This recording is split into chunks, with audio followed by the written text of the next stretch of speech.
Libra, welcome to your weekly Sidereal forecast for May 25th through the 31st. My name is Athen. So we have an important week this week. We're coming into it in the third quarter phase of the lunar cycle, going into the gibbous phase. And this is activating your 8th house, where we have the stellium right now, Mars, Mercury, and the Sun. And that energy there is going to be squaring up to Neptune. So while it's a high energetic week, there's also the subtlety to the week, the importance of presence, peace, compassion, going with the flow, trusting in the whole divine process, especially relating to these transformations that are taking place, have been taking place with the 8th house. The 8th house is a house of healing, but on a more mundane level, it's also shared resources. It's also our bonds, our deeper connections, connecting to the deeper side of life. So I think with Mercury retrograde, I think you guys have been reflecting on this quite a bit, especially relating to your life path and spirituality and things of that nature, because naturally Mercury rules those parts of your chart. And then I think you've been motivated towards restructuring or rechanging things relating to both the material side of things, with Mars ruling your second, and the relationship side of things, getting deeper with your relationships and more connected there as well. And then the Sun, of course, rules your 11th house, so maybe with friends and groups and things on that level. So lots of areas of your life here going through this time of consideration, of rethinking and looking at and seeing what it is that's on that deep level that you're really connected to, and what the truth is in these areas. Because any planet and the rulers of houses that go into here, it exposes it. We can see it. At least it's available for us to see, and that's exactly what we want to do with that energy. But your ruler, Venus, is in the 9th house. So, I mean, you guys are very optimistic right now, I think, or at least could be.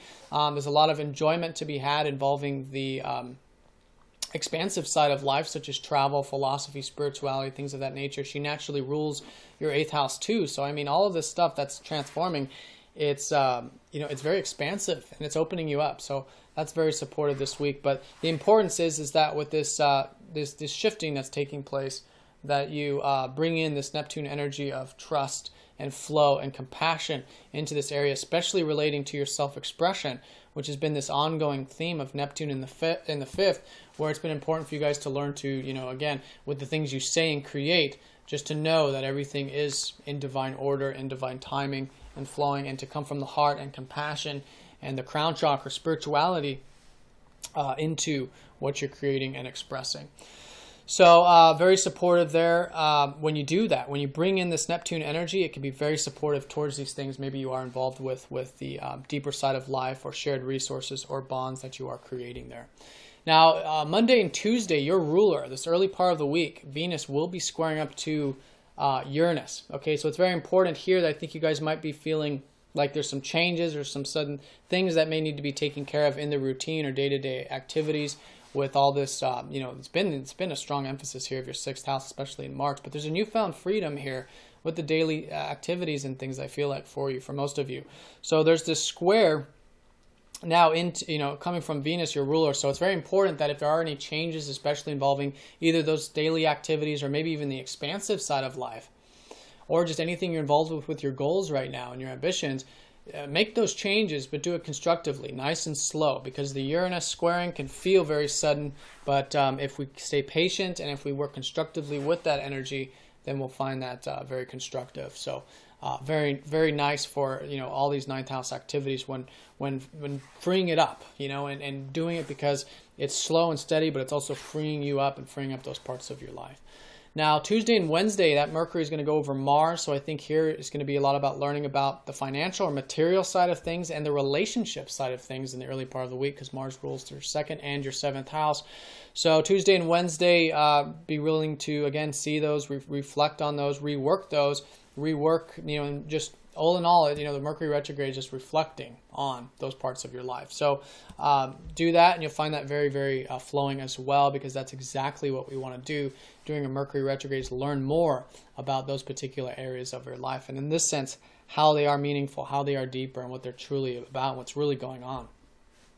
Now, your ruler Venus trines up to Chiron, so I think you guys, of most of the other signs, with the exception Of course, Taurus are actually having lots of support this week, especially with your Venus trining up to Chiron here. So I think it is a healing week in many ways, but mid to later part of the week, Wednesday and Thursday in particular, with Chiron in your 5th house of your self-expression, your joy. I think it is a good later part of the week to have fun, do some creative things, again, by trusting and flowing with that whole process, which is very important. All that fun, but it's a spiritual kind of fun, It's like Neptune in the 5th, it's like there's excitement, but it's like it's calm, it's tranquil, it's peaceful. So that kind of stuff, whatever that is for you, I think you'll find that very healing, especially Wednesday and Thursday.